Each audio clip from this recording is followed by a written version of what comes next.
Olá, meu nome é Felga Antônio e hoje vamos dar continuidade com as nossas aulas de História. Hoje, no 7º ano, nós vamos começar a estudar um pouco sobre o absolutismo e o mercantilismo, que é quase como se fosse uma continuação das últimas aulas, certo? Só que não é exatamente a mesma continuação, é quase como se fosse uma consequência daquela centralização que houve para a formação dos Estados nacionais. Então, na aula de hoje, nós vamos estudar sobre os sistemas absolutistas e mercantilismo.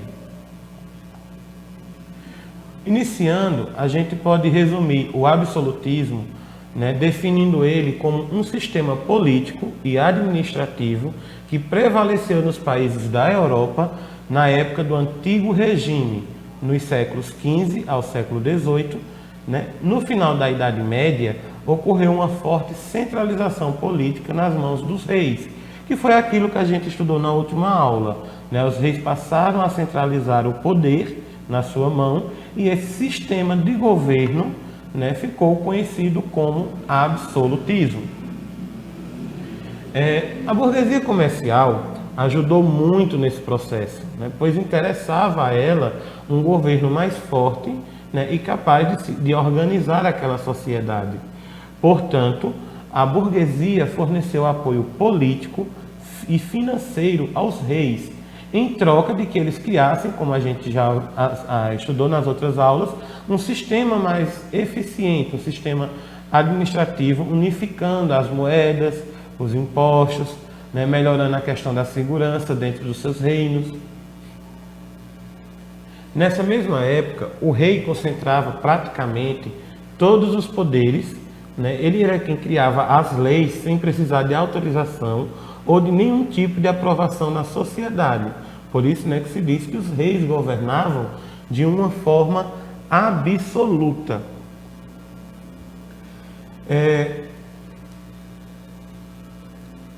Eles criavam impostos, taxas e obrigações de acordo com os seus próprios interesses econômicos. Em assuntos religiosos, eles também chegavam a agir contra o poder do clero, tentando controlar o poder da igreja daquela época.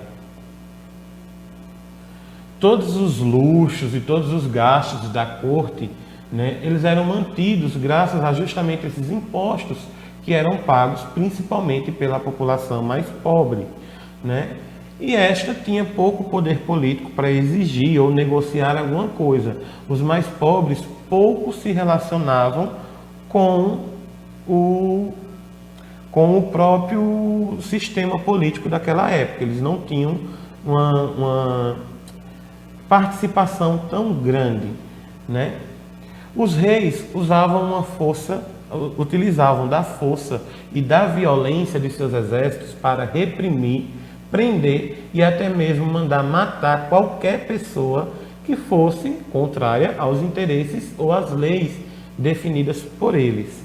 Aí na imagem nós temos um pouco essa questão da suntuosidade que eles esbanjavam nos seus reinos daquela época. Eu trouxe aqui alguns exemplos de reis desse período. O primeiro é o rei Henrique VIII, da dinastia Tudor, que governou a Inglaterra no século XVII. A próxima é a rainha Elizabeth I, da dinastia Stuart, uma rainha da Inglaterra também do século XVII.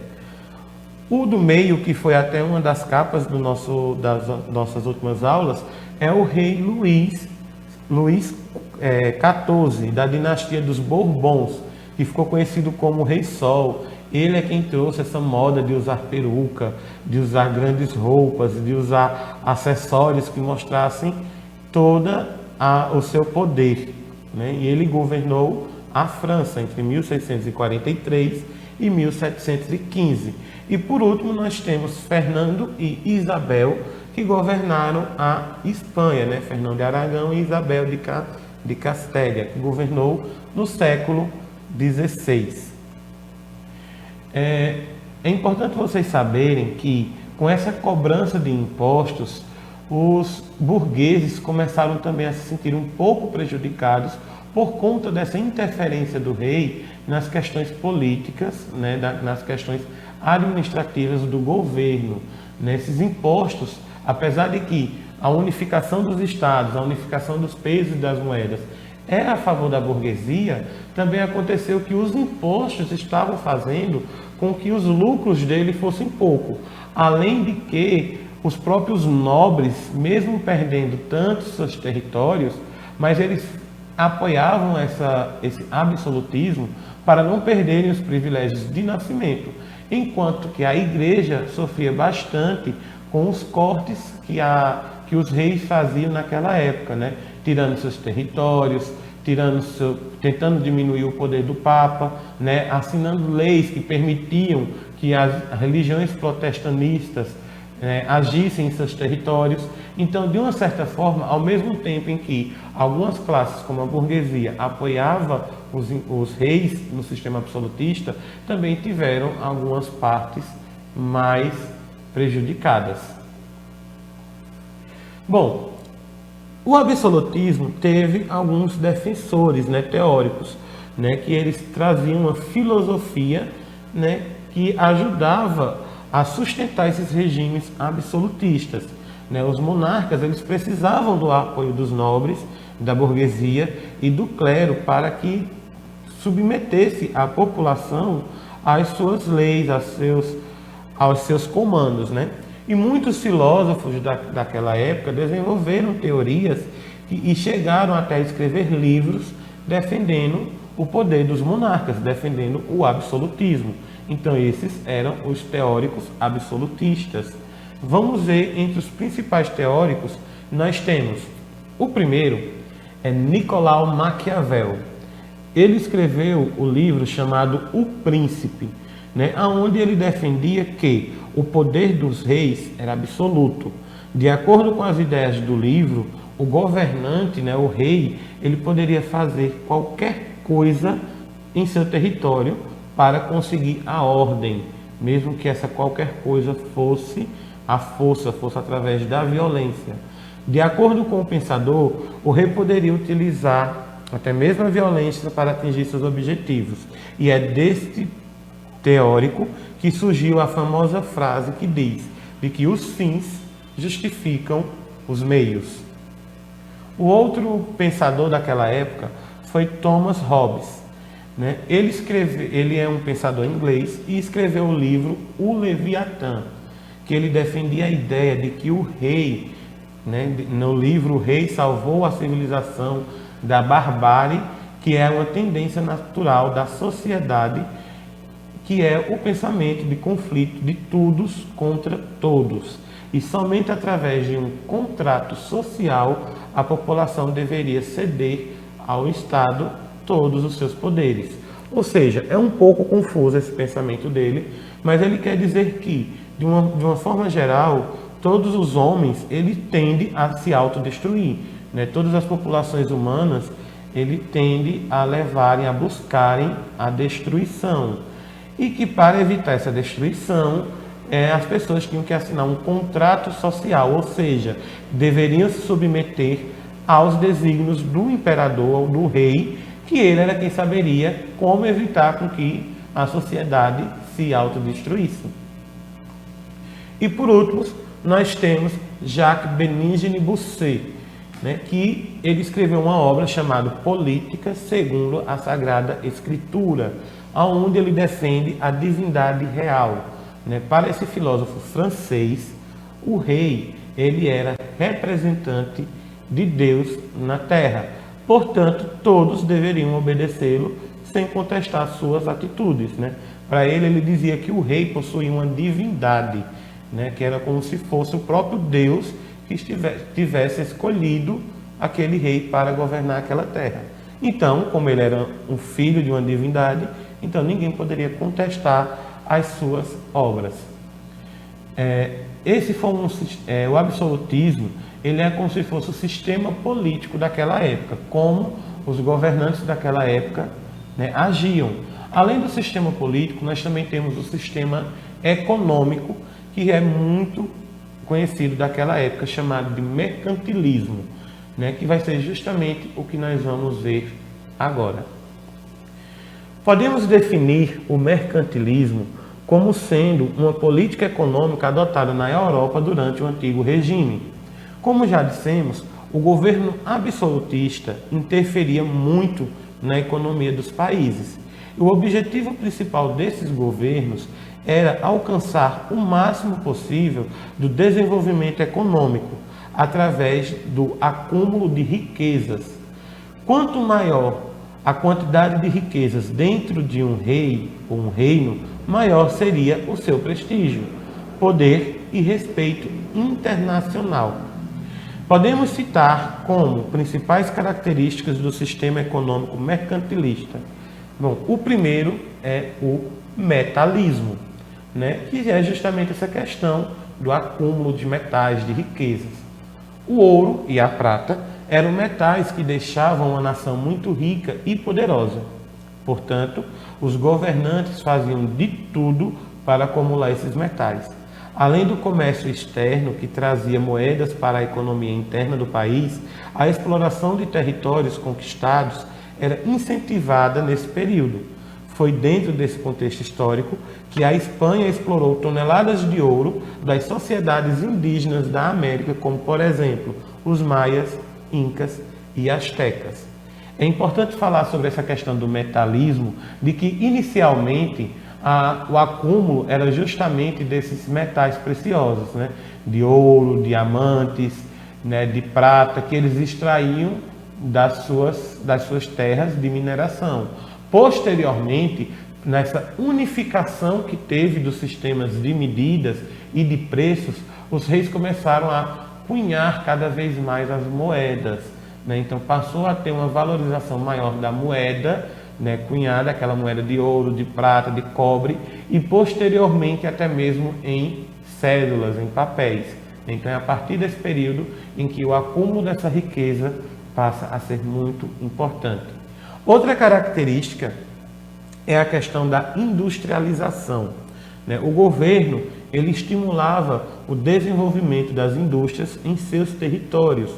Como o produto industrializado era mais caro do que as matérias-primas ou gêneros agrícolas, exportar manufaturados era certeza de bons lucros, Ou seja, eles começaram a investir nessa industrialização, nesse processo que levaria à Revolução Industrial, que é tema de nossos próximos assuntos. Outra característica foi o protecionismo alfandegário. Quando a gente fala de protecionismo, a gente tem que lembrar dessa questão de proteção, de proteger. E alfandegário é as alfândegas, ou seja, os limites, os territórios. Os reis, eles criavam impostos e taxas para evitar ao máximo a entrada de produtos que vinham do exterior. Era uma forma de estimular a indústria nacional e também de evitar a saída de moedas para outros países. Futuramente eu vou falar um pouquinho mais sobre esse protecionismo. Outra medida foi o Pacto Colonial. As colônias europeias deveriam fazer comércio apenas com as suas metrópoles. Era uma garantia de vender caro e comprar barato, obtendo ainda produtos não encontrados na Europa. Dentro desse contexto histórico, corresponde o ciclo econômico do açúcar no Brasil colonial. A gente sabe muito bem que o açúcar era vendido quase a um preço de ouro. Uma curiosidade interessante desse período era que quando as pessoas iriam casar, eram comuns as pessoas darem como presente 1 quilo de açúcar, porque o açúcar era uma raridade naquela época. E justamente esse pacto colonial reforça essa ideia de protecionismo alfandegário. Uma vez que a colônia, como por exemplo aqui o Brasil, ela só poderia vender os seus produtos para a sua metrópole, que era Portugal. E também só poderia comprar produtos exportados que vinham de fora, aliás, produtos importados que vinham de fora, da sua metrópole, Portugal, ou dos países que Portugal tinha aliança econômica, como por exemplo a Inglaterra. Então isso fazia com que o Brasil comprava matéria-prima barata e vendia produtos industrializados mais caros. Essa compra e venda, né, de importação e exportação gerou essa outra característica, que é a da balança comercial favorável, que era o quê? Esse esforço para exportar mais do que importar. Quando a gente fala exportar, a gente pode dizer aqui de vender, e importar como comprar. Então era o esforço de eles venderem mais produtos para fora do que comprarem produtos de outras regiões. Dessa forma, né, entraria mais moedas do que sairia, deixando o país em uma boa situação financeira. Esse mercantilismo foi importante para a formação de outros pensamentos econômicos futuros, como a gente vai estudar, como por exemplo o capitalismo, né, que é esse início de capitalismo onde visa a questão dos lucros. Né? Até hoje em dia existe nos nossos estados a questão dessa balança favorável. Né? O Brasil e seu comércio, ele tenta exportar mais produtos do que trazer essas importações de fora. Né? E futuramente na história do Brasil, quando o Brasil começa a investir mais em produtos fabricados no próprio Brasil. Né? Por isso que a gente vê que alguns produtos, como nos Estados Unidos ou na Europa, né, são mais baratos do que aqui. Computadores, notebooks, né, videogames, Playstations, todos eles em outros países onde são fabricados, são mais baratos. Já quando a gente vai comprar aqui no Brasil, por serem de fora, eles possuem um preço mais elevado, né? Justamente para que a gente tente valorizar as coisas que são fabricadas e feitas aqui no Brasil. Bom, para terminarmos a aula de hoje, vamos responder algumas questões de uma atividade que eu trouxe. Vamos para a primeira questão. O mercantilismo correspondeu a, letra A, um conjunto de práticas e ideias econômicas baseadas em princípios protecionistas.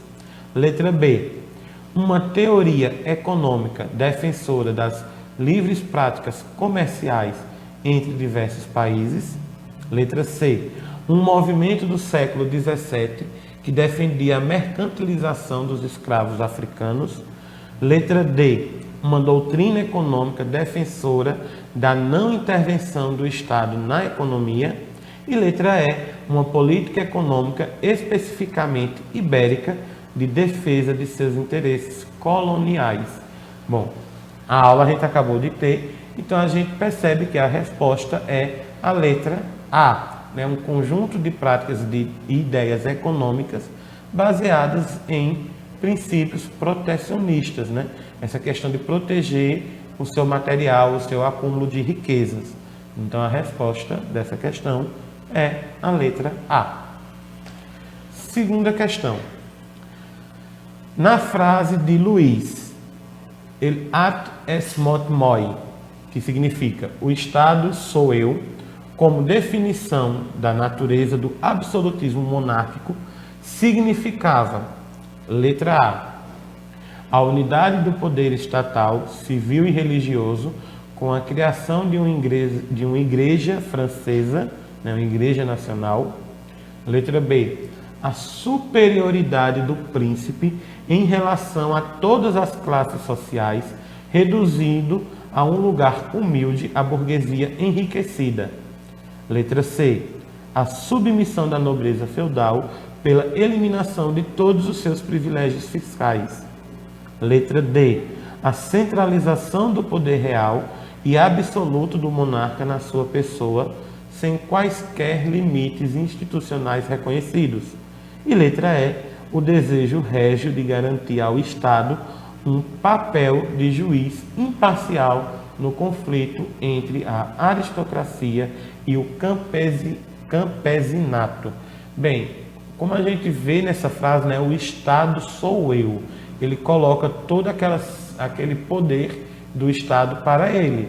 Então, obviamente, a gente percebe que a resposta correta seria a letra D, ou seja, a centralização do poder real e absoluto do monarca na sua pessoa, sem quaisquer limites institucionais reconhecidos. Terceira questão. Principalmente a partir do século XVI, vários autores passaram a desenvolver teoria justificando o poder real. São os legistas que, através de doutrinas leigas ou religiosas, tentam legalizar o absolutismo. Um deles é Maquiavel.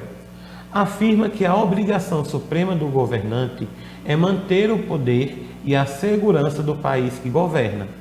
Para isso, deve usar de todos os meios disponíveis, pois que os fins justificam os meios. Professou suas ideias na famosa obra.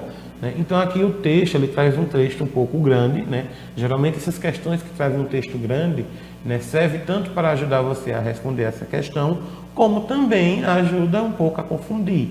Se você for resumir, ele quer saber qual obra Maquiavel escreveu em que ele cita em seu livro em que os fins justificam os meios. Então, como a gente viu, é na obra O Príncipe, né, na letra E. Então, a resposta dessa questão seria a letra E. Quarta questão. A respeito do Estado absolutista, é correto afirmar. Vamos procurar então aqui a alternativa correta sobre o Estado absolutista. Letra A.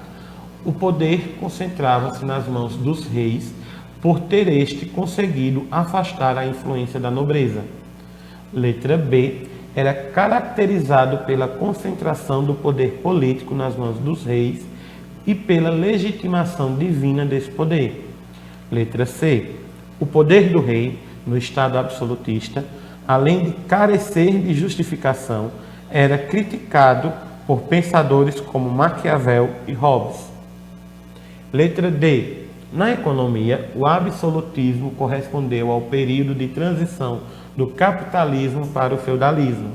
E letra E. No plano político, a formação do absolutismo correspondeu a uma necessidade de centralização do poder para adequar-se ao surgimento da nobreza. Essa questão aí é muito parecida com outra questão que eu já trouxe, e eu trouxe ela novamente, somente para vocês colocarem na cabeça que o sistema absolutista, o Estado absolutista, é caracterizado pela concentração do poder político nas mãos dos reis. Então, a resposta correta seria a letra B, novamente. E como a gente viu, teve um dos correntes, que fala que o rei era de descendência divina. Então, essa alternativa está completamente correta. Bom, a aula de hoje termina por aqui. Eu agradeço muito a todos vocês que acompanharam até o final e a gente se vê na próxima aula. Muito obrigado.